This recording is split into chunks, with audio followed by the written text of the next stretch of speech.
The rain hammered against the warehouse roof like machine gun fire. Sarah Collins pressed her back against the corrugated metal wall, her breathing controlled, her green eyes scanning the darkness ahead. Beside her, Max sat perfectly still, his black and tan coat slick with rainwater, his ears forward and alert. 7 years of partnership had taught them to read each other without words. "K9 unit in position," Sarah whispered into her radio. "Max has the scent. We're going in." "Copy that, Collins. SWAT is 2 minutes out. Hold your position." Sarah glanced down at Max. His dark eyes met hers, and she saw what she always saw there: absolute trust, unwavering loyalty, and a readiness that matched her own. She reached down and touched his head briefly. "Ready, boy?" Max's tail gave a single wag. He was always ready. The warehouse was a labyrinth of shipping containers and abandoned machinery, a perfect hideout for the drug trafficking operation that had plagued Atlanta's industrial district for months. Sarah and Max had been tracking the main distributor for weeks, following a trail of carefully concealed evidence that had led them here to this moment in the pouring rain. Sarah moved forward, her Glock 19 held low and ready. Max stayed at her left side, his movements fluid and silent despite his size. They had done this dance 100 times before, cleared buildings, tracked suspects, saved lives.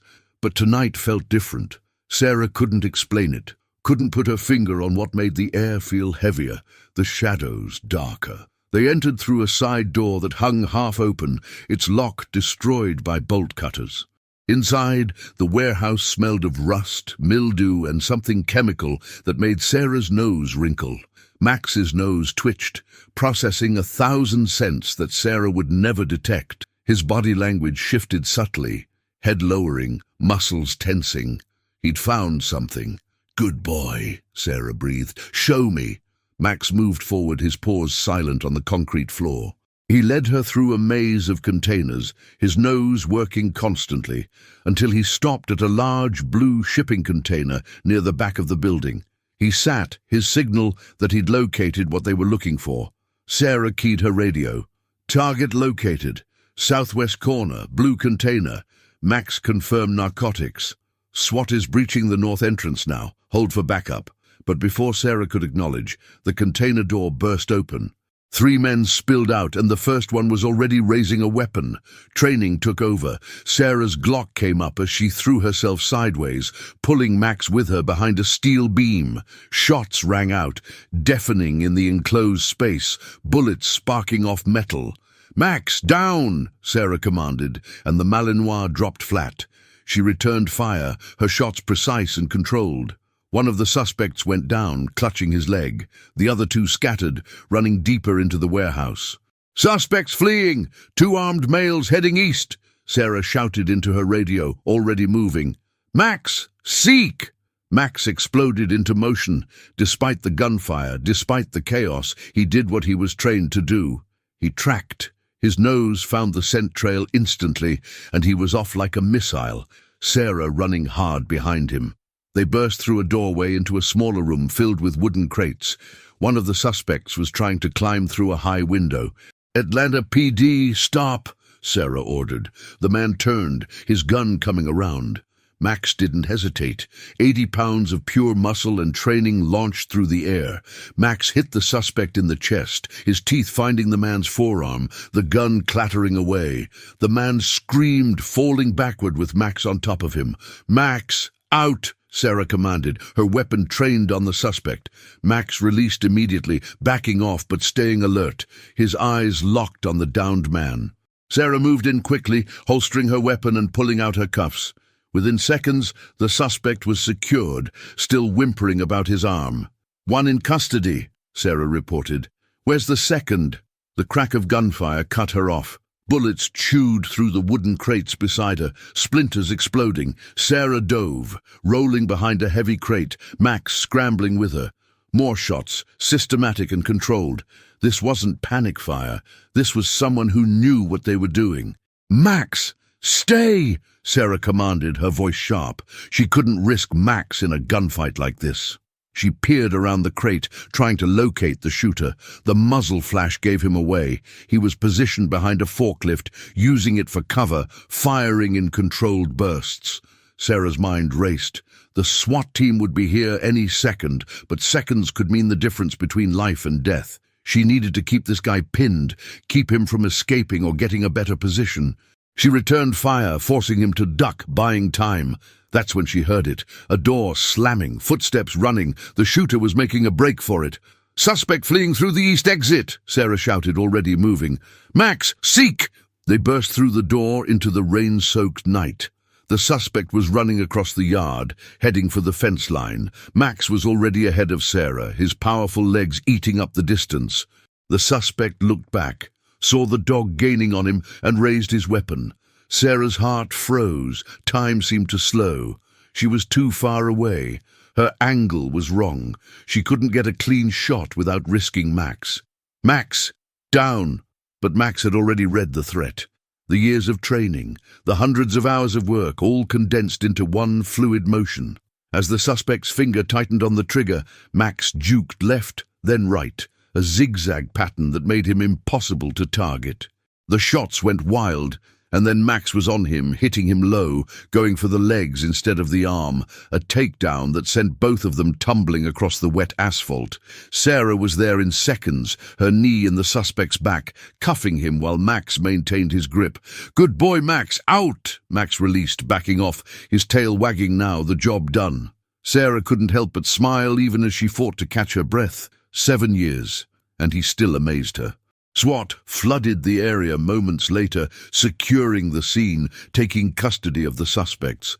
Sarah stood in the rain with Max, both of them soaked to the bone, watching as evidence teams began processing the warehouse. Lieutenant Chen approached, his expression a mix of pride and exasperation. "Collins, you couldn't wait 30 seconds for backup?" "They came out shooting, Lieutenant. Max and I did what we had to do." Chen shook his head, but he was smiling. 7 years of this. 7 years of you and that dog making the rest of us look bad. You know the chief wants to see you tomorrow, right? Big meeting. Probably going to pin another commendation on your chest. Sarah nodded, scratching Max behind the ears. "We're just doing our job, sir."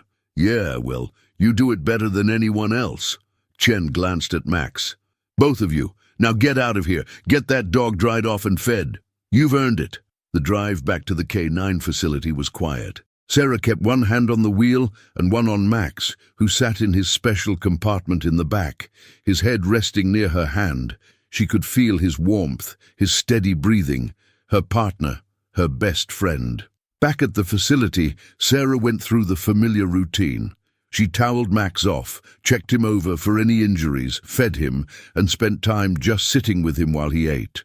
Other K9 officers came by to congratulate them on another successful operation. It was a good team, a family of sorts. 7 years of memories lived in these walls. Sarah's phone buzzed. A text from an unknown number. "Report to Chief Morrison's office tomorrow at 0900. Come alone." She frowned. Come alone. That was unusual. K9 officers always brought their partners to meetings. She texted back, "What about Max?" The response came immediately. "Leave the dog at the facility. This is not a K9 matter."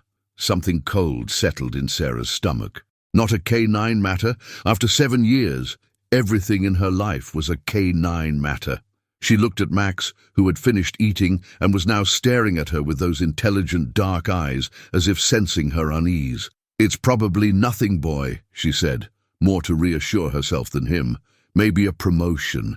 Maybe they want me to help train new handlers." But as she drove home that night, the unease remained. And when she lay in bed, unable to sleep despite her exhaustion, her mind kept returning to that strange text message. Come alone, not a K9 matter. Sarah had learned to trust her instincts over 7 years of police work, and her instincts were telling her that tomorrow everything was going to change. She was right. The next morning, Sarah arrived at police headquarters at 0845, dressed in her crisp uniform, her badge polished. She'd left Max at the facility with one of the other handlers, and the separation felt wrong, like leaving part of herself behind.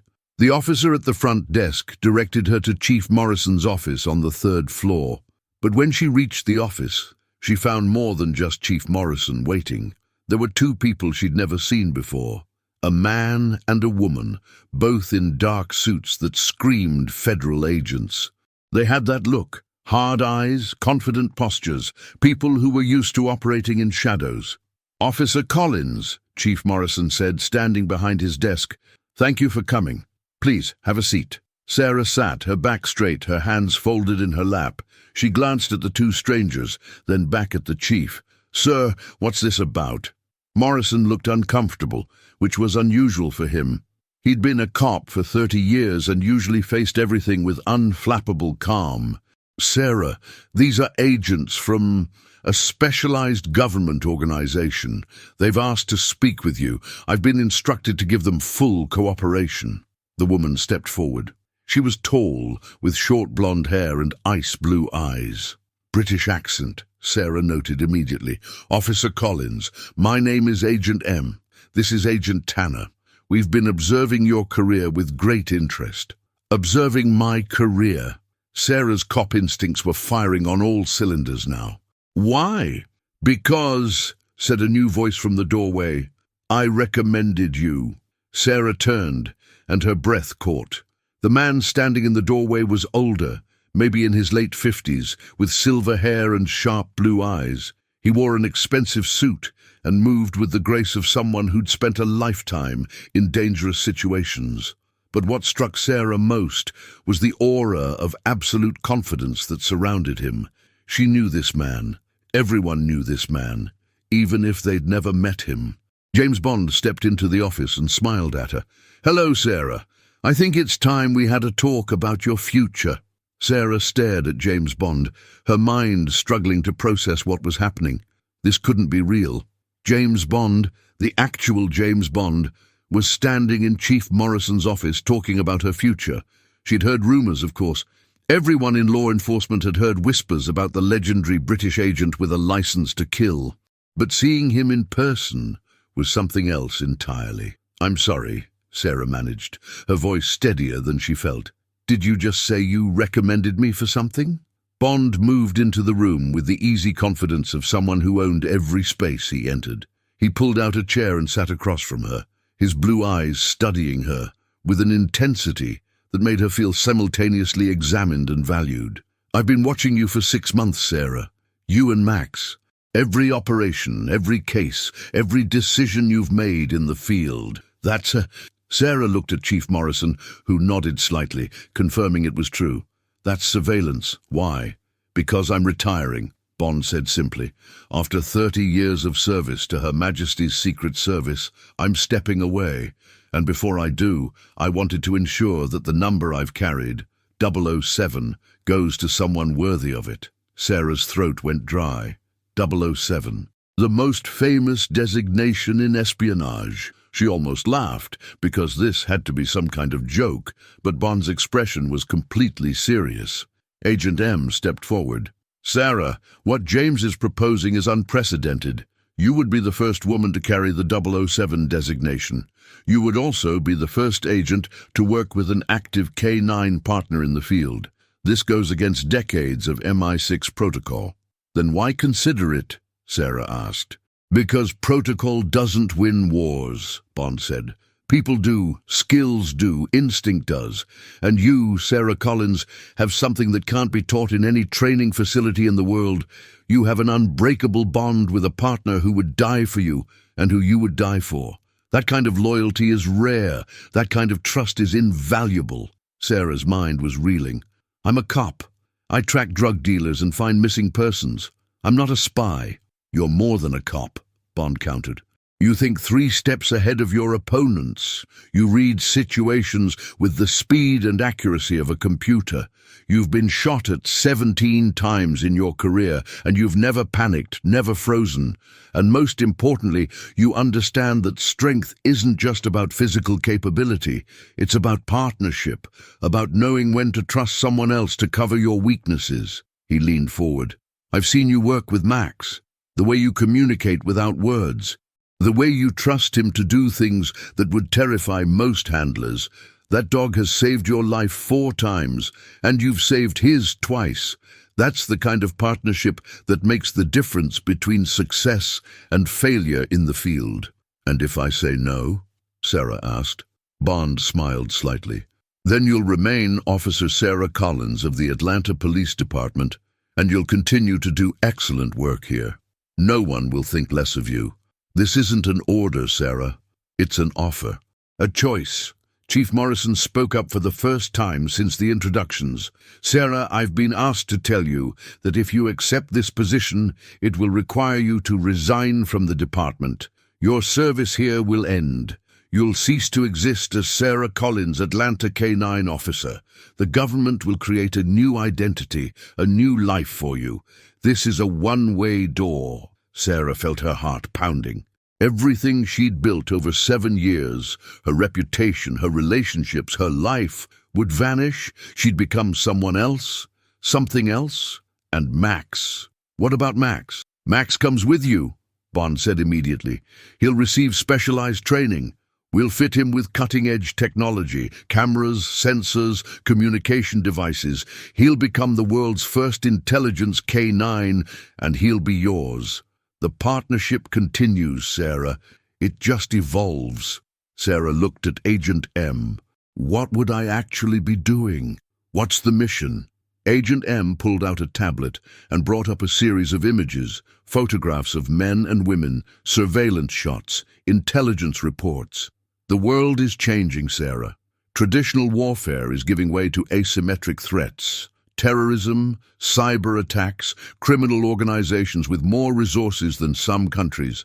MI6 needs agents who can adapt, who can operate in environments where conventional spies would fail. Your background in law enforcement, your ability to work with Max, your understanding of criminal psychology, these make you uniquely qualified for operations that our traditional agents can't handle." "You're asking me to become an assassin," Sarah said flatly. "I'm asking you to become a protector," Bond corrected. "The 00 designation comes with a license to kill, yes. But it's not about killing, Sarah. It's about being willing to make the hard choices, to do what's necessary to save innocent lives. You've already made those choices. You've pulled your weapon in the line of duty. You've used lethal force when required. This is no different, just a larger scale." Sarah stood, needing to move, needing to think. She walked to the window and looked out at the city, her city. 7 years of protecting these streets, 7 years of partnership with Max. Could she really walk away from all of it?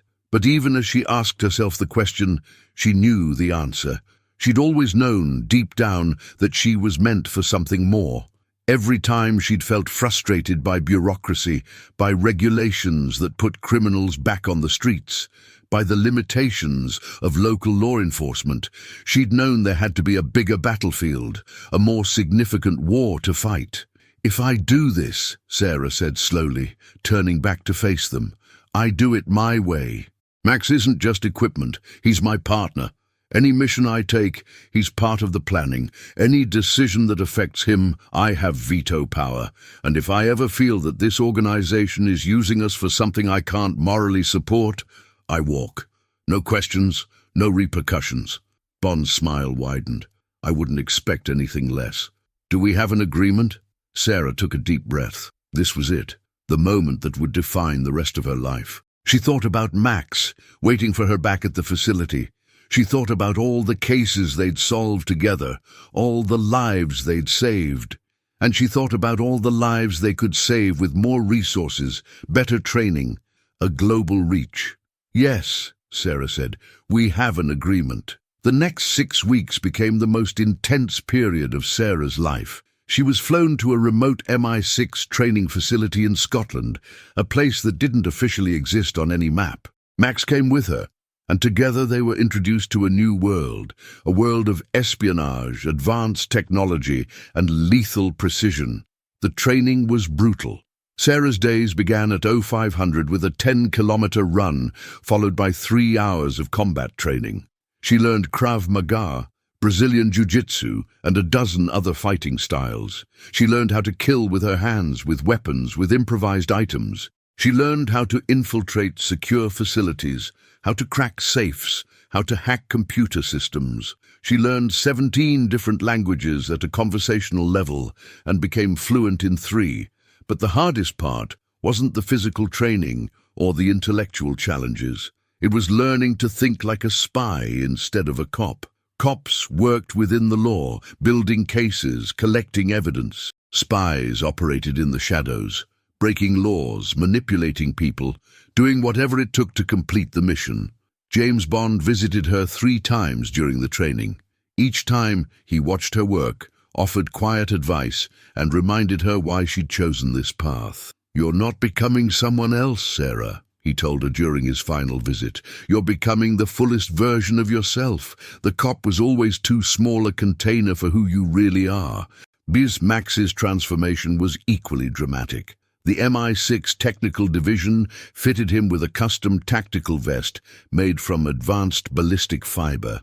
Built into the vest were miniaturized cameras that could transmit live video, sensors that could detect explosives and chemical weapons, and even small compartments for carrying specialized equipment. They enhanced his training too, teaching him new commands, new tactics, new ways to operate in hostile environments. But through it all, the bond between Sarah and Max only grew stronger. Every morning, before the day's training began, Sarah spent an hour with Max, just the two of them, reinforcing their connection, reminding each other that no matter how much changed around them, their partnership remained constant. On the final day of training, Sarah was summoned to the facility's main briefing room. Inside, she found Agent M, several other MI6 officials she'd come to know, and James Bond. On the table before them lay a leather case.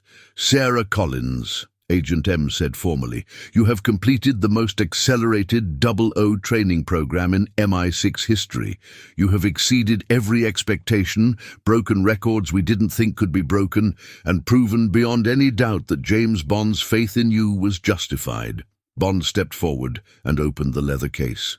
Inside lay a Walter PPK pistol, the iconic weapon of 00 agents, along with credentials, a passport, and a small card with a single number on it, 007. "It's traditional for the retiring 00 to pass their number to their successor," Bond said. He lifted the card and held it out to Sarah. "Sarah Collins, I hereby transfer to you the designation of 007, along with all the responsibilities and authorities that come with it. You are licensed to kill in the service of your country, authorized to operate with full autonomy in the field, and empowered to make whatever decisions are necessary to complete your missions." Sarah took the card, feeling the weight of history in her hands. Every 007 before her, every mission, every sacrifice, it all led to this moment. "There's one more thing," Agent M said. She gestured, and a technician wheeled in a large display screen. On it appeared a satellite image of Atlanta. "Your first mission briefing begins now." The screen shifted, showing photographs of various individuals. 3 weeks from now, Atlanta will host a global leadership summit. Heads of state from 47 countries will gather to discuss international security cooperation. It's the most significant diplomatic event in the city's history. More images appeared: blueprints, surveillance photos, intelligence reports. "We've received credible intelligence that an organization known as the Syndicate is planning a major terrorist attack during the summit. The Syndicate is a criminal network that operates globally, dealing in weapons, drugs, and intelligence. They're sophisticated, well-funded, and extremely dangerous." Agent M's expression hardened. "Your mission, 007, is to infiltrate the Syndicate's Atlanta cell, identify their operational plans, locate their leadership, and neutralize the threat before the summit begins. You'll be working alone, with only Max as your partner. MI6 will provide technical support and intelligence, but operational decisions are yours to make." Sarah studied the screen, her mind already processing the information, forming strategies. "What's my cover?" "You'll pose as a freelance security consultant with a background in high-value target protection. We've created a complete legend for you, work history, references, contacts in the criminal underworld. The Syndicate is always looking for talented operatives. Your job is to make them want to recruit you." Bond spoke up. "Sarah, this is a baptism by fire. First missions are never easy, but this one is particularly challenging. The Syndicate isn't just any criminal organization. They're smart, paranoid, and they've compromised law enforcement agencies before. You'll be walking into a viper's nest." "I'm ready," Sarah said, and she meant it. 6 weeks ago, she'd been a K-9 officer in Atlanta. Now she was 007, and she had a mission that could save thousands of lives. "There's one complication," Agent M added. "We have reason to believe there's a mole inside MI6, someone feeding information to the Syndicate.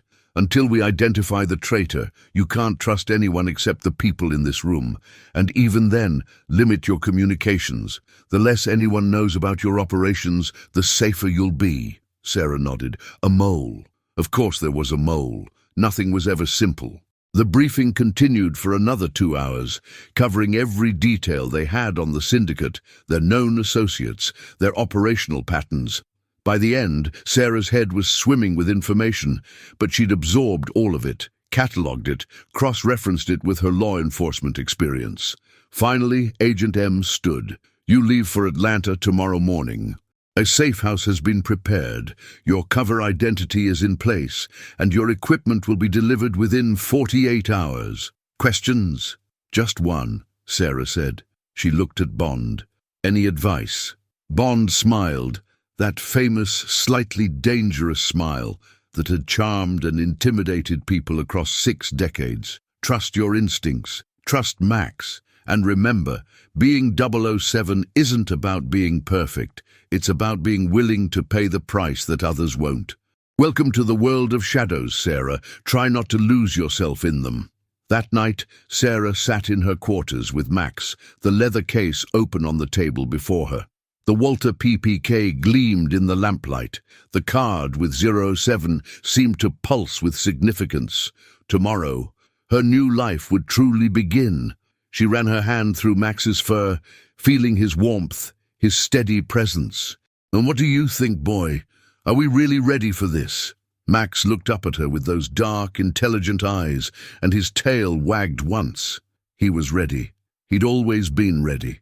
They were partners through everything, and that would never change. Sarah picked up the Walter, checking it with the practiced ease of someone who'd handled weapons her entire adult life. Then she holstered it, stood, and walked to the window. Outside, the Scottish Highlands stretched into darkness, wild and beautiful. Somewhere out there, in Atlanta, the Syndicate was preparing an attack that would change the world. They thought they were operating in the shadows, safe from detection. They had no idea that the shadows now belonged to someone else. They had no idea that 007 was coming. Atlanta's underground was a different world after dark. Sarah walked through the industrial district with Max at her side, both of them playing their parts perfectly. She wore black tactical pants, a fitted leather jacket, and boots that looked fashionable but were reinforced with steel toes. Her hair was down, a departure from her usual professional style, and she'd added subtle makeup that made her look harder, more dangerous. She wasn't Officer Collins anymore. She was Rachel Morrison, freelance security consultant with a reputation for getting results by any means necessary. Max looked different too. His MI6 tactical vest was hidden under a simple black harness that made him appear to be just another guard dog. But Sarah could feel the weight of the technology built into his gear, cameras recording everything they saw, sensors analyzing the environment, communication devices ready to transmit intel back to MI6. They were heading to a warehouse on the east side, a place that the Syndicate used as a recruitment ground. According to MI6 intelligence, the organization held informal meetings here, sizing up potential operatives, making connections in Atlanta's criminal underworld. Sarah's legend had been carefully inserted into the right circles over the past week. Whispers about a security specialist who'd left law enforcement under questionable circumstances, someone with skills and a flexible moral compass. The warehouse door was guarded by two men, both carrying concealed weapons that Sarah's trained eye spotted immediately. She approached with confidence, Max maintaining perfect heel position beside her. "Help you?" one of the guards asked, his hand moving closer to his waistband. "Rachel Morrison, I was told there might be opportunities for someone with my skill set." Sarah's voice was cool, professional, with just a hint of challenge. The guards exchanged a glance. One of them pulled out a phone, sent a quick text, waited for a response. "You carrying?" "Always." Sarah opened her jacket slightly, revealing the Glock holstered at her hip. "But I'm not here to cause problems. I'm here to make money." The second guard looked at Max. "That's a Belgian Malinois. Military or police?" "Police. Narcotics detection, suspect apprehension, but we're freelance now." Sarah kept her tone matter-of-fact. "He's trained, disciplined, and he does what I tell him. He's also an excellent judge of character." As if on cue, Max sat, his posture alert but non-threatening. The guards studied them both for another long moment. Then the one with the phone nodded. "Second floor, ask for Victor."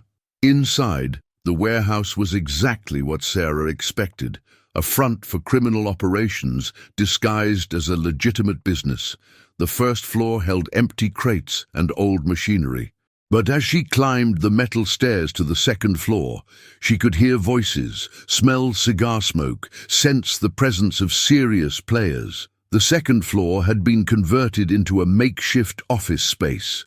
A dozen people were scattered around, some talking in small groups, others sitting alone, all of them radiating the particular tension of people who lived outside the law. Sarah's cop instincts catalogued them automatically.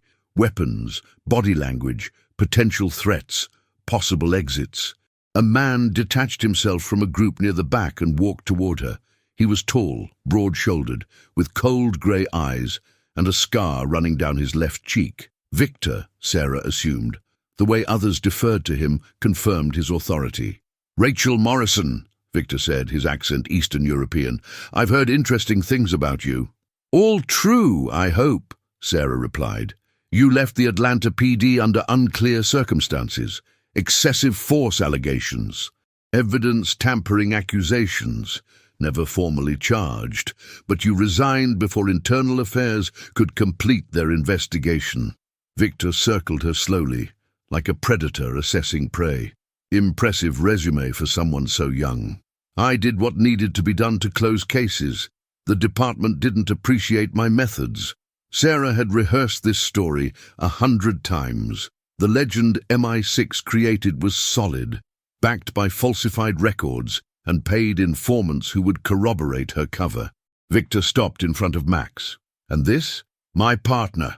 Best narcotics dog in the state, also trained in protection, suspect apprehension and tracking. He's worth 10 men in the field." "Prove it." Sarah smiled slightly. This was the test she'd been expecting. "What did you have in mind?" Victor gestured to one of his men, who produced a small package wrapped in plastic. "Hide this somewhere in the building. Give me 5 minutes, then have your dog find it." Sarah took the package, cocaine, her nose told her immediately, and handed it to one of Victor's other men. "Take this anywhere in the building. Hide it well. Max will find it in under 2 minutes." Victor raised an eyebrow. Confident. Realistic. 5 minutes later, Sarah stood with Victor and several of his people, Max sitting calmly at her side.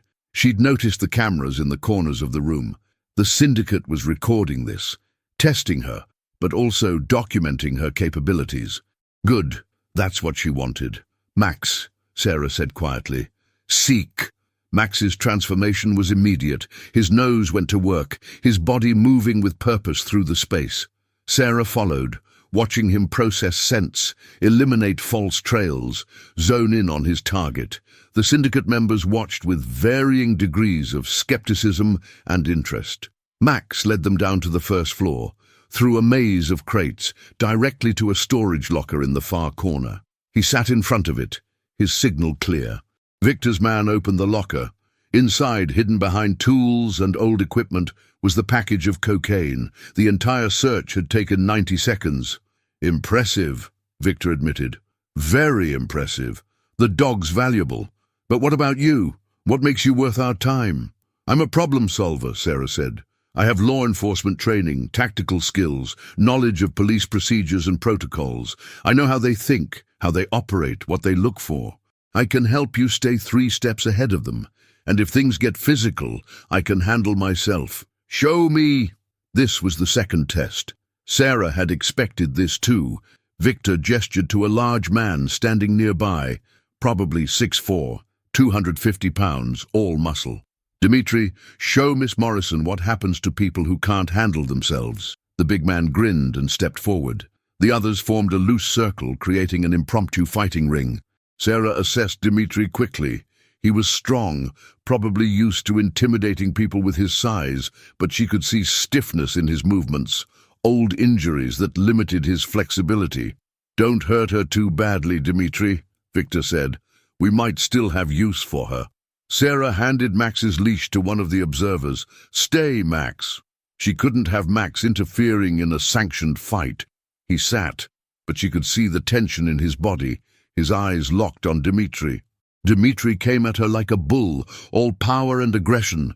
Sarah sidestepped, using his momentum against him, landing a quick strike to his kidney as he passed. He grunted, spun faster than she expected, and swung a massive fist at her head. She ducked, feeling the air move above her, and delivered a sharp kick to his knee. The big man stumbled, and Sarah pressed her advantage. 3 quick strikes, ribs, throat, temple, delivered with precision. Dimitri went down hard, gasping for breath. The fight had lasted 15 seconds. The warehouse went quiet. Sarah stood over Dimitri, not even breathing hard, and looked at Victor. I can handle myself. Victor stared at her for a long moment, then started laughing. Others joined in, the tension breaking. He walked over and offered his hand. Welcome to the family, Rachel. I think we're going to make a lot of money together. Over the next week, Sarah embedded herself deeper into the Syndicate's operations. She ran security for drug shipments, provided intelligence on police patrol patterns, and gradually gained Victor's trust. Max was her constant companion, and the Syndicate members grew accustomed to seeing them together. Some even started bringing Max treats, though Sarah always checked them first. What the Syndicate didn't know was that every conversation Sarah had, every location she visited, every face she saw was being recorded and transmitted back to MI6. Max's cameras captured everything, and Sarah's reports were detailed and comprehensive. She was building a complete picture of the organization's structure, identifying key players, mapping their operations.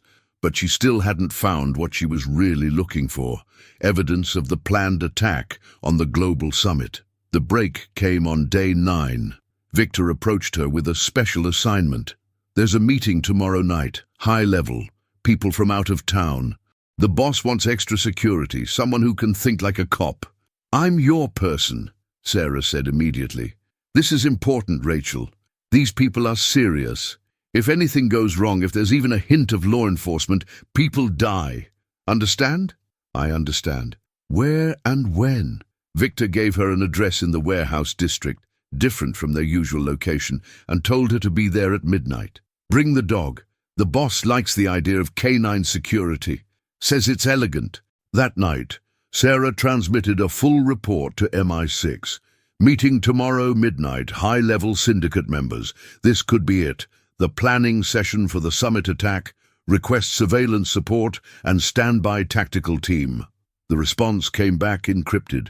Surveillance authorized. Tactical team on standby. Be careful, 007. If you're exposed, we can't extract you without compromising the mission. Sarah looked at Max, who was watching her with those intelligent dark eyes.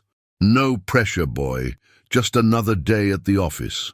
The next night, Sarah arrived at the warehouse 30 minutes early, Max at her side.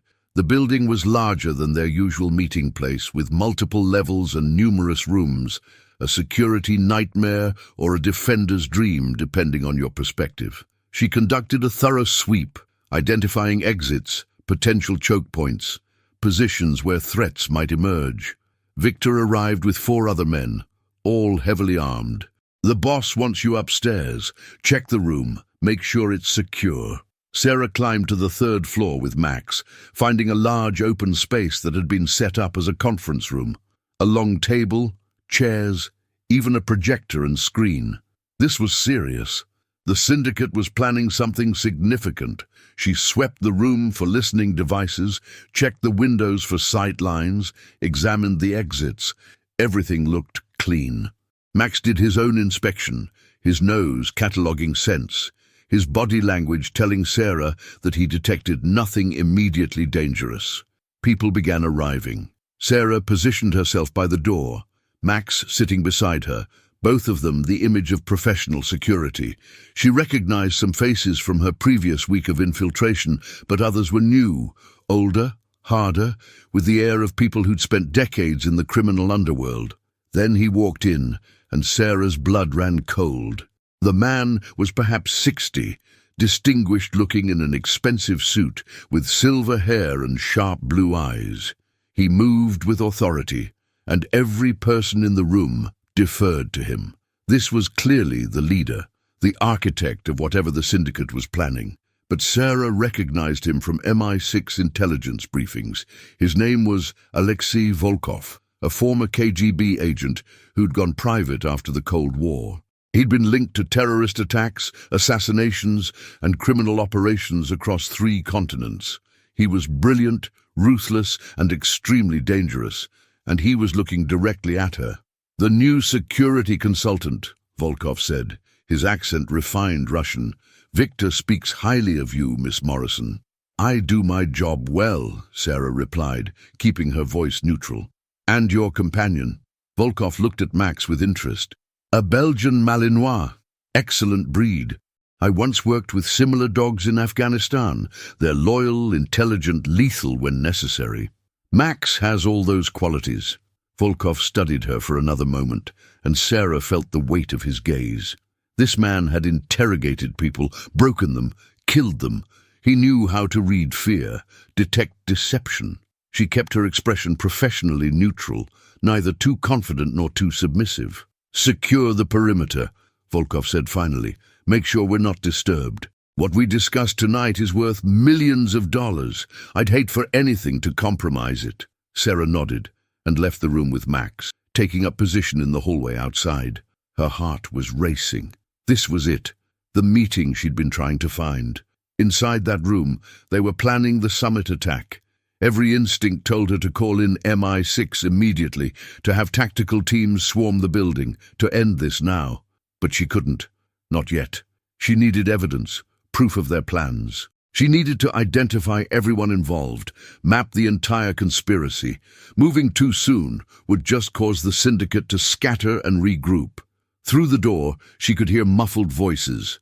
She pressed her earpiece, activating the enhanced listening device MI6 had given her. The voices became clearer, but still not distinct enough to make out specific words. She needed to get closer. Sarah looked at Max. The dog was watching her, waiting for instructions. The cameras built into his vest. They could get her the evidence she needed. If Max could get into that room, even for a few minutes, he'd record everything. But how? Then she heard it, a faint electronic beep from inside the room. The projector. They were using visual aids for their presentation, probably maps or diagrams of the summit venue, which meant they'd dimmed the lights, focused on the screen.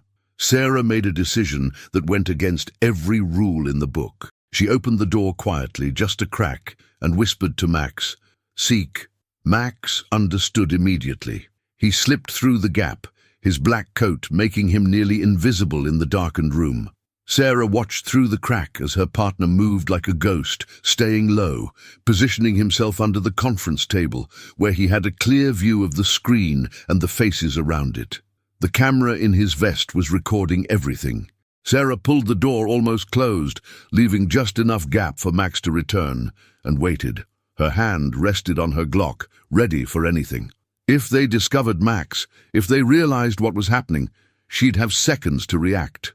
Inside, Volkov's voice became clear enough for Sarah to hear. "The summit opens in 13 days. Security will be at maximum levels. Police, Secret Service, FBI, probably CIA and NSA as well. But they'll be focused on traditional threats, bombs, shooters, vehicle attacks. They won't be expecting what we're planning. Another voice, American accent. The explosives are already in place? Being installed as we speak, Volkov confirmed. Our people have been working construction at the venue for 3 months. The devices are embedded in the structure itself, virtually undetectable. When they detonate, the entire building will collapse. Casualties will be catastrophic. Sarah's blood went cold. They weren't planning a targeted attack. They were planning mass murder on an unprecedented scale. What about the backup plan? Someone else asked. If, somehow, the explosives are discovered, we have a second option. Papers rustled. We've acquired a shoulder-fired surface-to-air missile. The summit will have helicopter transport for some of the leaders. We'll position a shooter on this ridge, overlooking the approach path. It's a difficult shot, but our man is the best in the business. Sarah's mind was racing, cataloging information, building a tactical picture. Explosives in the building, a backup missile team, multiple contingencies. The Syndicate had planned this perfectly. The timing is critical, Volkov continued. We strike during the opening ceremony, when all the leaders are gathered in one location. Maximum impact, maximum international attention. The world will understand that nowhere is safe, that their leaders are vulnerable, and in the chaos that follows, our organization will profit immensely. 15 minutes later, Max slipped back through the door, moving silently to Sarah's side. She closed it carefully, her heart pounding. They had everything, faces, voices, plans, timelines. MI6 could use this to stop the attack, dismantle the Syndicate, save thousands of lives. But first, they had to get out alive. The meeting continued for another hour. When it finally ended, the Syndicate members filtered out, some leaving in groups, others individually. Volkov was one of the last to emerge, Victor at his side. Excellent security work, Miss Morrison, Volkov said. No disturbances, no problems. Victor, I believe we've found a valuable asset. Thank you, sir, Sarah replied. I'll be in touch with new assignments. Big things are coming, Rachel. Very big things. I hope you're ready for them. Always ready. Volkov left with his security detail, and gradually the warehouse emptied. Sarah waited until only she, Max, and Victor remained. You did well tonight, Victor said. The boss is impressed. That means opportunities, better pay, more important work. Happy to be part of the team, Sarah said, already planning her exit strategy. She needed to get this intelligence to MI6 immediately, but as she turned to leave, Victor's phone rang. He answered, listened for a moment, and his expression changed. He looked at Sarah with new eyes, suspicious eyes.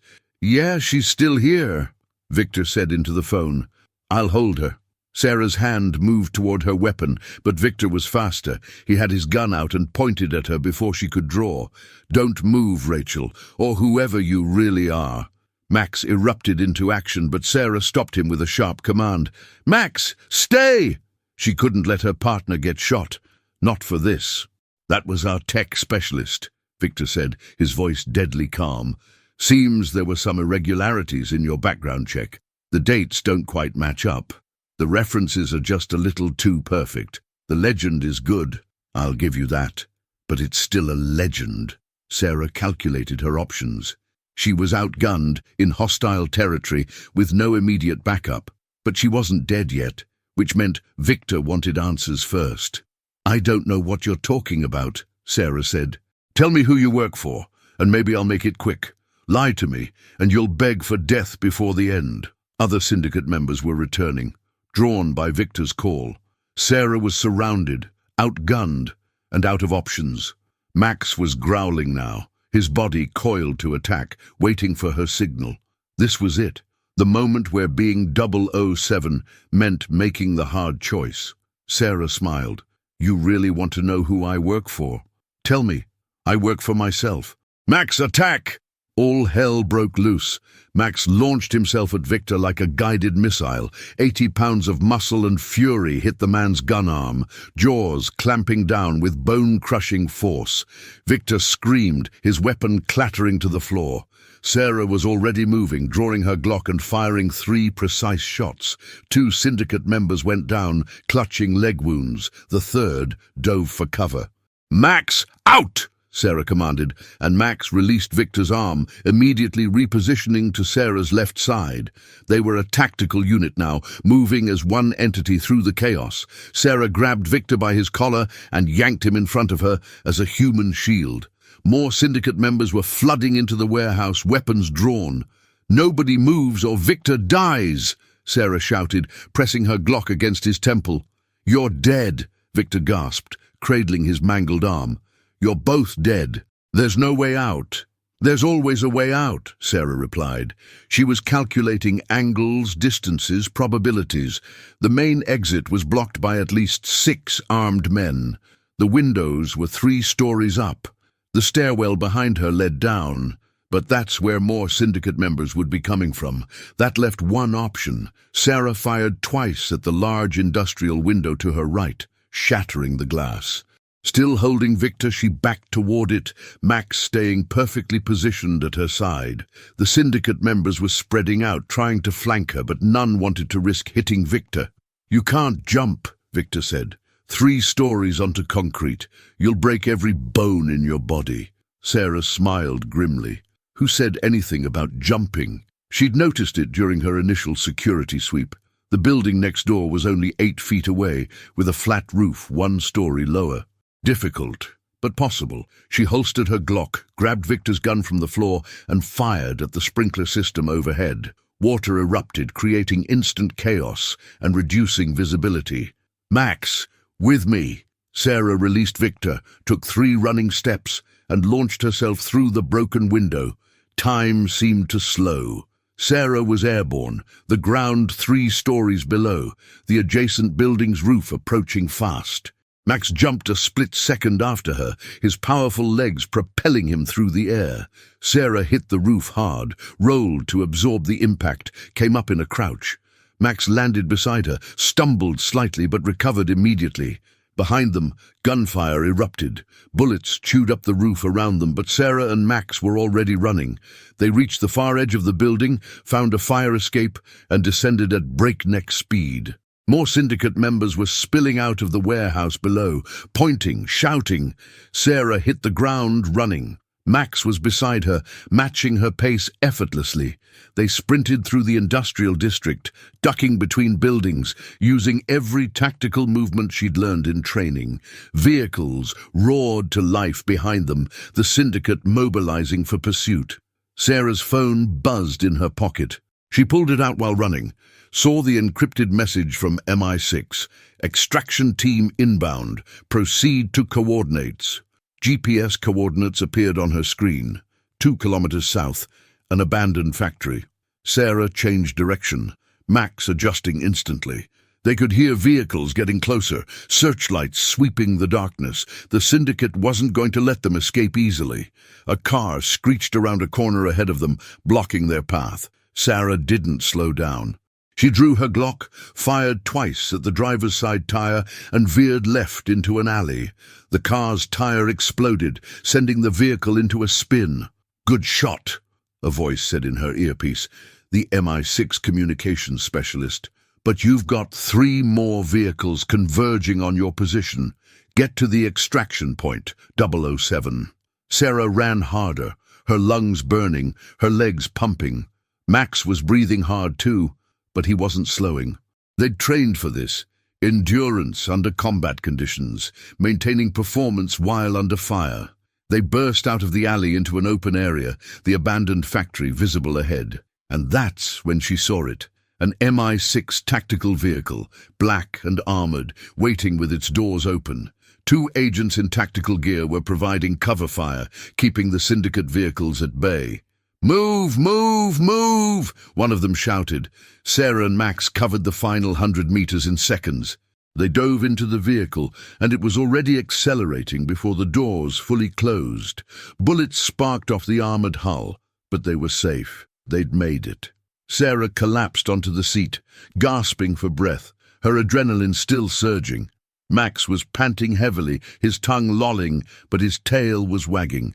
They'd survived, they'd escaped, And most importantly, they had the intelligence that could stop the attack. "Welcome back, 007, said the agent in the passenger seat. "That was some impressive field work. The intelligence," Sarah managed between breaths. "Max recorded everything. The Syndicate's plans, their timeline, their leadership. It's all on his camera system. We're already downloading it. MI6 headquarters is analyzing it now." The agent handed her a bottle of water. "But we've got a problem." Sarah drank deeply, then looked at him. "What kind of problem?" "The kind where someone knew you were coming. The Syndicate shouldn't have been able to run your legend that fast, shouldn't have been able to detect the inconsistencies. Someone fed them information, told them to look deeper." The agent's expression was grim. "The mole. Whoever's inside MI6 tried to get you killed tonight." Sarah's jaw tightened. Agent M had warned her about the traitor, but having it confirmed, knowing that someone in her own organization had nearly gotten her and Max killed, that changed everything. "Do we know who it is?" "Not yet, but we're narrowing it down. In the meantime, you're compromised. The Syndicate knows your face, knows you're not who you claim to be. We need to pull you back, reassess the mission." "No," Sarah's voice was firm. "We're too close. 13 days until the summit. The explosives are already being installed in the venue. If we pull back now, if we lose momentum, the Syndicate will accelerate their timeline or switch to contingencies we don't know about. 007, you're burned. You can't go back undercover. I don't need to go undercover anymore. I know their plans. I know their leadership. Now we go on the offensive." Sarah looked at Max, who was watching her with absolute trust. "The Syndicate thinks they've won because they exposed me. They're wrong. All they did was make me more dangerous." The safe house was a nondescript building in a quiet Atlanta suburb. Inside, it was fully equipped with communications gear, weapons, tactical equipment, and everything Sarah and Max needed. When they arrived, Agent M was waiting via secure video link. "Sarah," M said, her expression showing rare emotion. Relief. "Well done. The intelligence Max gathered is extraordinary. We've identified 12 Syndicate members from the meeting, including Alexei Volkov himself. We know their timeline, their methods, their contingencies. This is the breakthrough we needed." "What about the mole?" Sarah asked. M's expression hardened. "We've been running internal investigations since this operation began, cross-referencing who had access to your legend, who knew your operational timeline, who could have fed information to the Syndicate. We've narrowed it to 3 possibilities." A screen appeared beside M, showing 3 photographs. Sarah recognized all of them. Mid-level MI6 officers, people with access to operational intelligence, but not top-tier clearance. "We're conducting surveillance on all 3, but we haven't moved yet. If we arrest the wrong person, the real mole will disappear. We need to be certain." "Let me help," Sarah said. "I can draw them out." "Too dangerous. You're already compromised with the Syndicate." "Which makes me perfect bait. The mole must be panicking now that I've escaped. They know I have intelligence that can expose the Syndicate. They'll want me dead before I can use it." Sarah leaned forward. "Set up a meeting.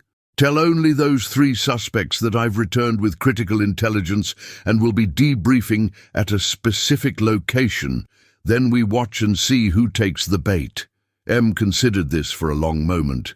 "It could work, but if the mole sends the Syndicate after you, you'll be in serious danger. I'll have Max, I'll have backup nearby, and I'll be ready." Sarah's expression was determined. "We need to end this. M, the mole, the Syndicate, all of it. Before the summit." "Agreed. I'll set it up." M paused. "Sarah, you've exceeded every expectation.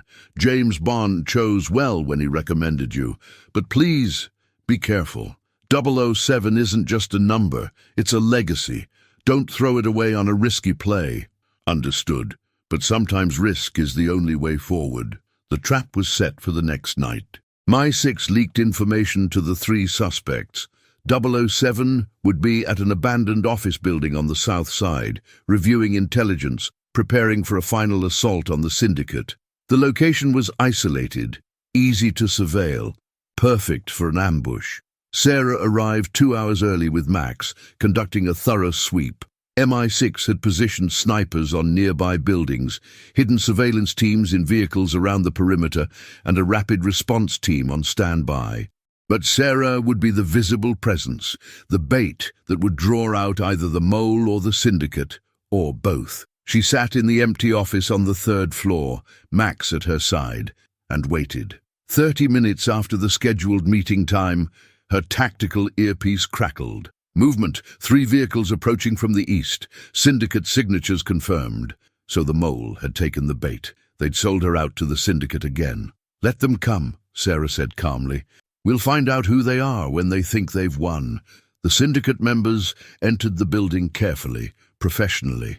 Sarah watched them on the security monitors MI6 had installed. 8 men, heavily armed, moving with military precision. They weren't taking chances this time. 007, "You should evacuate," the voice in her earpiece urged. "Let our team take them." "Not yet. The mole will be monitoring this somehow, waiting for confirmation that I'm dead. I need to make it look real." Sarah stood, Max rising with her. "Trust me." She positioned herself by the window, clearly visible to anyone with optics watching from outside. The syndicate members were climbing the stairs now, getting closer. Sarah could hear their footsteps, their whispered communications. "Steady," she murmured to Max. "Almost time." The door burst open. Victor was in the lead, his arm bandaged, but his eyes burning with rage. "You!" he snarled, raising his weapon. Sarah dove sideways as gunfire erupted. She rolled behind a desk, drew her Glock and returned fire. Max was already moving, following her command to evade, zigzagging through the room toward a pre-positioned exit point. But this was all theater. Sarah was firing to suppress, not kill. She needed this to play out just long enough for the mole to believe she was overwhelmed. "All units, execute!" she shouted into her mic. The building exploded with activity. MI6 snipers took out 2 syndicate members through the windows. The rapid response team breached from multiple entry points, cutting off escape routes. Flashbangs detonated, disorienting the attackers.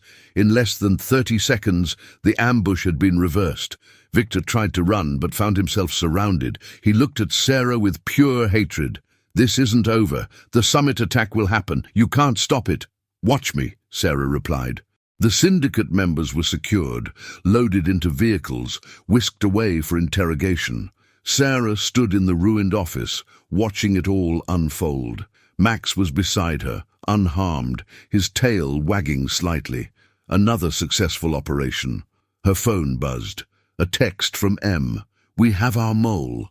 The surveillance paid off. One of the suspects made an encrypted call during the firefight, trying to confirm your death.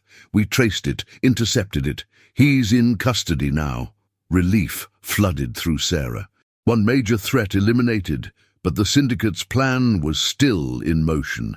"Teak, status on the summit preparations?" Sarah asked. M's voice came through her earpiece now. "Security teams are sweeping the venue for explosives. We've identified the construction crew that the syndicate infiltrated, but Sarah, there's a problem. The sniper team, the backup plan with the surface-to-air missile, we haven't located them yet. We know they're planning to position on a ridge overlooking the helicopter approach, but we don't know which ridge, which shooter." Sarah's mind raced. "Volkov is still free. He's the key to everything. If we find him, we find the sniper team. We've got every intelligence asset looking, but Volkov is a ghost. He's been evading law enforcement for 30 years. Then we make him come to us." Sarah was already forming a plan. "The syndicate thinks their explosives plan is still secret. What if we let them believe they've won? What if we allow the summit to proceed, make Volkov think his attack will succeed? You want to use the world leaders as bait?" M sounded horrified. "No, I want to use the appearance of vulnerability as bait. The leaders will be safe. We'll have every explosive removed, every security measure enhanced, but Volkov won't know that. He'll commit to the attack, deploy his sniper team, show himself, and when he does, we'll be waiting." There was a long silence. Then M said, "It's dangerous. Dozens of things could go wrong. Everything about this mission is dangerous, but it's also our best chance to end the syndicate permanently." Sarah looked at Max. "We're ready for this. Give us the authorization. Another pause, then, authorization granted. You have 11 days to prepare. Make them count. 007. The next week was a whirlwind of activity. Sarah worked with MI6, FBI, Secret Service, and local law enforcement to prepare an elaborate trap. The explosives were quietly removed from the summit venue, replaced with dummy devices that would appear functional to Syndicate sensors. Security was massively enhanced, but in ways that wouldn't be obvious to external observation. Sarah studied every detail of the summit layout, the surrounding geography, the helicopter approach routes. She identified 18 possible positions where a sniper team could deploy with a surface-to-air missile. MI6 assigned surveillance to each location, but Sarah knew they needed more. They needed intelligence directly from the Syndicate. The interrogation of the captured Syndicate members yielded some information, but not enough. Victor refused to talk, and the others only knew pieces of the overall plan. Volkov had been smart, compartmentalizing his operation so that no single person could betray the entire conspiracy. But Sarah had one advantage: the recordings from Max's camera system. She and MI6 analysts spent hours reviewing every frame, every conversation, looking for clues, and on day 8 they found it. In the background of one of Max's recordings, barely visible on a document someone was holding, was a map notation, a ridge marked with coordinates. Sarah cross-referenced it with topographical data and found it, a location 3 kilometers from the summit venue, with perfect sightlines to the helicopter approach path. "That's it," Sarah said with certainty. "That's where they'll position the sniper team." "How can you be sure, Emma?" "Because it's what I would do. Perfect position, easy access, multiple escape routes. Volkov is smart. This is his backup plan, and he'd choose the best possible location. Then we set up there, wait for them to arrive." Sarah shook her head. "No, if we're visible, they'll abort. We need to let them get into position, let them think they're succeeding. And then, when they take the shot, when they commit fully to the attack, that's when we take them down." Em studied her through the video link. "You're talking about using yourself as bait again. I'm talking about being the last line of defense. If everything else fails, if somehow the Syndicate gets through all our preparations, I'll be there to stop them." Sarah's voice was firm. "It's what 007 does. It's what James Bond would do. James Bond would also say it's a mission with an extremely low probability of success." Sarah smiled slightly. "He'd also say those are the only missions worth taking. Or do." On the morning of the summit, Sarah and Max were in position on the ridge, hidden in camouflage, equipped with a high-powered sniper rifle and every piece of equipment MI6 could provide. The summit was beginning at noon. The helicopter carrying several world leaders would arrive at 1300 hours, and somewhere out there, Volkov and his sniper team were preparing to attack. Sarah waited, Max silent beside her, both of them invisible in their hide. Hours passed. Her muscles ached from remaining motionless, but she didn't move. This was what all her training had been for, what every decision had led to. At 12:45, she saw movement. 2 vehicles approaching from the north, parking in concealed positions. 4 men emerged, carrying equipment cases. Even from a distance, Sarah recognized one of them. Alexei Volkov. "I have eyes on the target," Sarah whispered into her mic. "Volkov is here. I repeat, Volkov is on sight." "Copy that," Em responded. "Tactical teams are standing by for your signal." Sarah watched through her scope as the Syndicate team set up their position. They were professionals, efficient and careful. Within minutes, they had a surface-to-air missile launcher assembled and positioned, aimed at the sky where the helicopter would appear. The helicopter was due in 10 minutes. Sarah adjusted her rifle, calculating distance, wind, bullet drop. 1,200 meters, a difficult shot under perfect conditions. Nearly impossible under combat stress, but she was 007. Impossible was what she did. "Max," she whispered, "when I take the shot, all hell breaks loose. Stay with me, boy." Max's tail moved slightly, his only response. He understood. At 12:58, the helicopter appeared on the horizon. Sarah could hear Volkov giving orders, his team preparing to fire. The missile launcher was armed, tracking the helicopter's approach. This was it, the moment everything came down to. Sarah breathed out slowly, her finger resting gently on the trigger, her crosshairs centered on the most important target. Not Volkov, not the missile launcher. The trigger mechanism on the launcher itself. If she could damage it before they fired, the weapon would be useless. "Taking the shot," Sarah whispered, and then she squeezed the trigger. The world narrowed to a single point. Sarah's breathing slowed, her heartbeat steadied, and everything else, the wind, the sounds, the weight of what was at stake, faded into background noise. Through her scope, she could see the trigger mechanism of the missile launcher with crystal clarity. 1,200 meters away. One shot, one chance.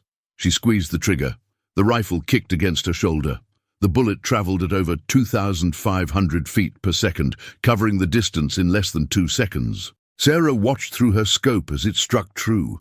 The trigger mechanism exploded into fragments, rendering the launcher inoperable. Volkov's team reacted immediately, confusion turning to alarm as they realized their weapon had been sabotaged. They were professionals, though, already moving to contingencies, scanning the area for the source of the shot. "Tactical teams, move in," Sarah commanded into her mic. "Target is compromised but mobile. Do not let them escape." She was already relocating, Max beside her, both of them moving to a secondary position. Standard sniper protocol. Never stay where you took the shot. Volkov's team would have spotters, would be trying to locate her, and she couldn't afford to be pinned down. Below, on the ridge, chaos erupted. MI6 tactical vehicles roared in from multiple directions, black SUVs with armed agents spilling out. Helicopter rotors thundered overhead, not the diplomatic helicopter carrying world leaders, but FBI tactical helicopters providing aerial support. Volkov's team tried to scatter, but they were surrounded. 3 of them threw down their weapons immediately, hands raised. But Volkov himself ran, sprinting toward the tree line with the speed and agility of someone half his age. "Target is running, heading north into the forest," Sarah reported. She swung her rifle, tracking Volkov through the scope. She could take him down right now. One shot, end this entire operation. Her finger rested on the trigger, but something made her hesitate. Not mercy. Volkov deserved no mercy after planning mass murder. Something else. A tactical instinct, a cop's intuition that had served her well for 7 years. "Max," she said quietly. "Track." They broke from cover, descending the ridge at a controlled run. Max's nose went to work immediately, picking up Volkov's scent trail through the forest. Sarah followed, her rifle slung across her back now, her Glock drawn for close quarters work. The forest was dense, the undergrowth thick, but Max moved through it like a ghost, his tracking skills honed by 7 years of police work and weeks of MI6 enhancement training. Sarah trusted him completely, following where he led. They found Volkov's first discarded item within 200 meters, a tactical vest, shed to reduce weight and increase speed. Max barely paused, his focus absolute. The trail led deeper into the woods, away from the tactical teams, away from civilization. Sarah's earpiece crackled. 007, we've secured the sniper team. 3 in custody, but Volkov escaped. Do you have visual? Negative, but Max has his scent. We're in pursuit. Sarah jumped over a fallen log, never breaking stride. He's heading north, moving fast. He's had escape training, knows how to evade pursuit. Air support is attempting to locate him with thermal imaging, but the tree cover is too dense. You're our best asset right now. Understood. We won't lose him. But even as Sarah said it, she wondered, Volkov was a former KGB agent, a master of tradecraft with decades of experience evading the world's best intelligence agencies. And she was a cop from Atlanta who'd been 007 for less than 2 months. Then she looked at Max, his powerful body moving through the forest with absolute confidence, his nose processing thousands of scent molecules, his mind focused entirely on the mission. And she remembered what James Bond had told her. You have something that can't be taught, an unbreakable bond with a partner who would die for you. "We've got this, boy," Sarah said softly. "You and me, just like always." They tracked Volkov for 20 minutes, covering nearly 3 kilometers of rough terrain. The forest was giving way to more open ground now, and Sarah could see a road ahead. Her tactical mind immediately understood. Volkov had an escape vehicle positioned, a contingency plan for if everything went wrong. And then she saw him. Volkov burst from the tree line, running toward a dark sedan parked on the shoulder of the road. Sarah raised her weapon, but the angle was wrong. Too many trees in the way. She wouldn't get a clean shot before he reached the vehicle. "Max, intercept!" Sarah commanded. Max exploded forward with incredible speed, his powerful legs eating up the distance. Volkov reached the car, yanked the door open, but Max was on him before he could get inside. 80 pounds of Belgian Malinois hit Volkov like a freight train, knocking him away from the vehicle, both of them tumbling across the pavement. Sarah was there in seconds, her Glock trained on Volkov. "Don't move! Max, out!" Max released, backing off but staying alert, his eyes locked on Volkov. The Russian lay on the ground, breathing hard, blood streaming from where Max's teeth had found his arm. "It's over, Volkov," Sarah said. "Your team is captured. Your plan is destroyed. The summit is secure. You've failed." Volkov looked up at her, and despite his situation, he smiled. "Have I? You think this was the only operation? The Syndicate is bigger than one attack, bigger than one team. We have operations running in 12 countries, 007. You've won today's battle, but the war continues." "Then I'll keep fighting it," Sarah replied. "That's what 007 does." Volkov's smile faded. "You're new to this, still thinking like a cop, believing in justice and law. But you'll learn. In our world, there is no justice. There's only power and those willing to use it." "You're wrong." Sarah holstered her Glock and pulled out flex cuffs. "I've learned plenty. I've learned that people like you think you're untouchable, that your experience and your cynicism make you superior. But you're not. You're just criminals with better resources, and criminals get caught." She secured Volkov's hands behind his back, professionally and efficiently. Max sat beside her, his tail wagging slightly now that the threat was neutralized. Another successful apprehension, just like the hundreds they'd done together in Atlanta. "MI6 tactical teams. I have Volkov in custody," Sarah reported, "requesting immediate pickup at my location." "Copy that, 007. Teams are en route. Outstanding work." Sarah sat down on the roadside, suddenly exhausted. The adrenaline was fading, leaving behind the reality of what she'd just accomplished. She'd stopped a terrorist attack, saved countless lives, captured one of the world's most wanted criminals. And she'd done it with Max beside her, just like always. Max came and sat next to her, leaning against her leg. She scratched behind his ears, feeling the familiar warmth of his presence. "Good boy," she said softly. "You did so good, Max." His tail wagged harder. To him, this was just another day at work, another bad guy caught, another mission successful. The fact that they'd just prevented an international catastrophe didn't change the fundamental truth. He was with Sarah, and that's all that mattered to him. MI6 vehicles arrived within minutes, securing Volkov and transporting him to a secure facility. Sarah and Max were driven back to the summit venue, where the situation was rapidly evolving. The summit had been evacuated as a precaution, but no one had been hurt. The explosives had been removed days ago. The sniper team had been neutralized. The Syndicate's entire operation had collapsed. Law enforcement and intelligence agencies from multiple countries were coordinating now, using the intelligence Sarah had gathered to roll up Syndicate operations worldwide. When Sarah and Max arrived at the command center, a temporary facility set up near the summit venue, they were met with applause. FBI agents, Secret Service, MI6 officers, and Atlanta police all stood and clapped as she walked in. It was overwhelming, unexpected, and deeply moving. Chief Morrison was there, representing the Atlanta Police Department. He approached Sarah with a mixture of pride and sadness. "Officer Collins, or should I say, Agent 007, Chief." Sarah shook his hand, feeling the weight of everything that had changed. "Thank you for your support. We miss you at the department. Miss both of you." Morrison bent down and scratched Max's head. "But I understand why you left. This is where you belong. Bigger stage, bigger stakes." "It doesn't feel bigger," Sarah said honestly. "It just feels like the same work, different scale, protecting people, stopping bad guys. That hasn't changed." Morrison smiled.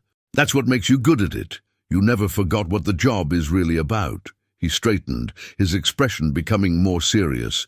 "The FBI and Secret Service are asking questions about who took that shot, the one that disabled the missile launcher from 1,200 meters away. Nobody wants to believe it was possible." Sarah felt her stomach tighten. She'd been so focused on capturing Volkov that she hadn't thought about the aftermath, about explaining the shot, about the attention it would draw. "I'll handle it," a familiar voice said behind her. Sarah turned to find James Bond standing there, looking exactly as he had in Chief Morrison's office weeks ago, composed, confident, slightly amused. "James, what are you doing here?" "Making sure my successor doesn't have to deal with bureaucratic nonsense after saving the world." Bond extended his hand to Chief Morrison. "James Bond, MI6. I believe you've heard of me." Morrison's eyes widened. "The James Bond. The one and only, though soon to be retired." Bond turned to Sarah. "The FBI wants to debrief the shooter. I've told them it was an MI6 sniper team, classified operation, all very hush-hush. They're not happy, but they'll accept it. Your identity remains protected." "Thank you," Sarah said gratefully. "Don't thank me yet. You still have to write the mission report, and I've heard those are particularly tedious." Bond smiled, then his expression became more serious. "Walk with me." They stepped outside, Max padding along beside them. The Atlanta skyline stretched before them, the city Sarah had protected for 7 years, the place that had shaped her into who she was. "You did well," Bond said. "Better than well, actually. That shot was extraordinary. 1,200 meters, moving target, wind conditions, the pressure of knowing that thousands of lives depended on your success. Most snipers couldn't make that shot. Most 00 agents couldn't make that shot." "I had good training," Sarah replied. "Training only takes you so far. The rest is instinct, natural ability, and the willingness to take the shot when everything is on the line." Bond looked at her seriously. "You've proven yourself, Sarah. Not just to MI6, not just to me, but to yourself. You know now that you can carry this number, this legacy. The question is, do you want to?" Sarah was quiet for a moment, thinking. The past weeks had been the most intense of her life. She'd been shot at, nearly killed, pushed to her absolute limits. She'd made decisions that would haunt her, taken actions that couldn't be undone. Being 007 wasn't glamorous or exciting. It was brutal, exhausting, and sometimes soul-crushing. But it was also important. The lives she'd saved, the attack she'd prevented, the difference she'd made. That was real. That mattered. She looked at Max, who was sitting beside her, tongue lolling, completely content. He didn't care about designations or legacy. He just cared about being with her, doing the work, making a difference together. "Yes," Sarah said finally. "I want to continue. Max and I, we're 007 now, and we're going to keep doing this work as long as we're able." Buddha. Bond smiled, that legendary smile that had charmed and intimidated in equal measure. "Good, because the world needs people like you. People who understand that being a hero isn't about personal glory or recognition. It's about showing up when called, doing what's necessary and trusting your partners." He looked at Max. "Take care of her, old boy. She's something special." Max's tail wagged, and Sarah could have sworn he understood exactly what Bond was saying. The next day, at the FBI's request, A debriefing was held with all the major players in the operation. Sarah sat in a conference room with representatives from the FBI, Secret Service, MI6, and the Atlanta Police Department. Agent M appeared via secure video link. The FBI special agent in charge, a serious woman named Rodriguez, led the meeting. The Syndicate's operation has been dismantled. Volkov and his team are in custody, facing terrorism charges that will put them away for life. The summit was secured, and no lives were lost. This was, by any measure, an extraordinary success. She looked around the room. But there's one detail that everyone keeps asking about. The shot that disabled the missile launcher. Who took that shot? The room went quiet. Everyone looked at each other, waiting for someone to answer. Sarah felt the weight of attention, felt the question hanging in the air. Chief Morrison spoke up. Does it matter? The shot was made, the weapon was disabled, the day was saved. Why do we need to know who pulled the trigger? Because, Rodriguez said, that shot was taken from 1,200 meters away, in challenging wind conditions, against a small target with perfect accuracy. That's not just good shooting, that's world-class, possibly the best sniper work we've seen in decades. The person who made that shot deserves recognition. Sarah was about to speak, about to explain that recognition was the last thing she wanted, when Chief Morrison's radio crackled. He pulled it out, listened for a moment, and his expression changed to shock. "Chief Morrison?" Rodriguez asked. "What is it?" Morrison looked around the room, seeming stunned. "I just got a report from one of my officers who was providing perimeter security at the ridge. He was observing the area with binoculars during the operation. He says he saw who took the shot." Everyone leaned forward. Rodriguez pressed. "And?" Morrison looked directly at Sarah. "He said it was a woman in tactical gear, positioned about 800 meters north of the sniper team. She was with a dog, a Belgian Malinois. He couldn't see her face clearly, but he said she took the shot, then immediately relocated with the dog, moving like a professional." The room erupted with questions, but Sarah remained quiet, her heart pounding. The officer had seen her. Her cover was about to be blown. Agent M's voice cut through the noise. "That's classified information. The shooter was part of an MI6 operation, and their identity is not available for public disclosure." "With all due respect," Rodriguez said firmly, "this operation occurred on American soil, saving American lives. We have a right to know who our allies are in the field." The debate continued, voices rising, tensions escalating. Sarah looked at Chief Morrison, who was watching her with knowing eyes. He'd figured it out. He knew it was her. And then he did something that surprised everyone. He stood up, commanding attention with his presence. "Who took that shot?" he asked, his voice carrying authority. The chief asked, then froze, because the sniper on the ridge was Agent 007. The room went silent. Everyone stared at Morrison, then turned to look at Sarah. Morrison continued, his voice filled with pride. "7 years ago, I hired a young woman fresh from the academy. She became one of the best K9 officers we've ever had. She solved cases no one else could, saved lives that would have been lost, and did it all with integrity and dedication. When she left our department, I knew it was because she was meant for something bigger, and today I saw proof of that." He looked directly at Sarah.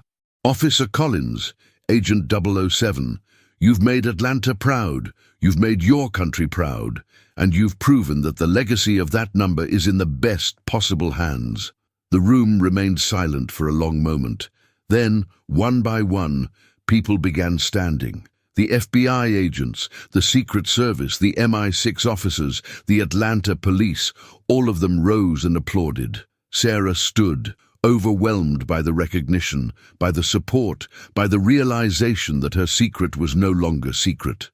Max stood with her, sensing her emotion, pressing against her leg in support. Agent M spoke from the video screen.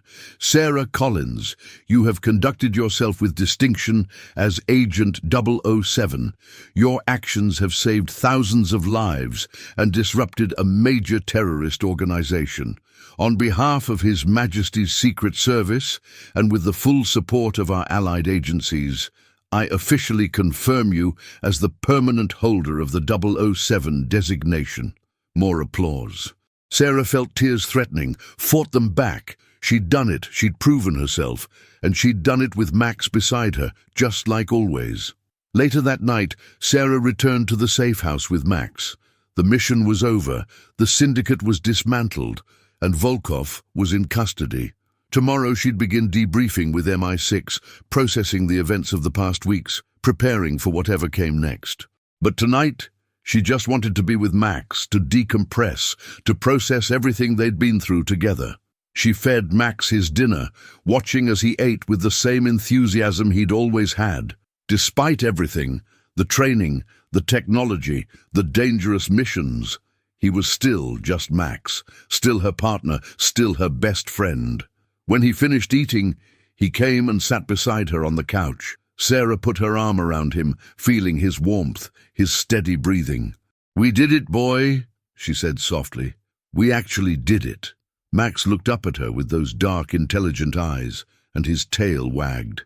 Of course they'd done it. They always did. They were partners. Sarah's phone buzzed. A text from an unknown number, but she recognized the pattern. Encrypted, secure MI6 source. She opened it.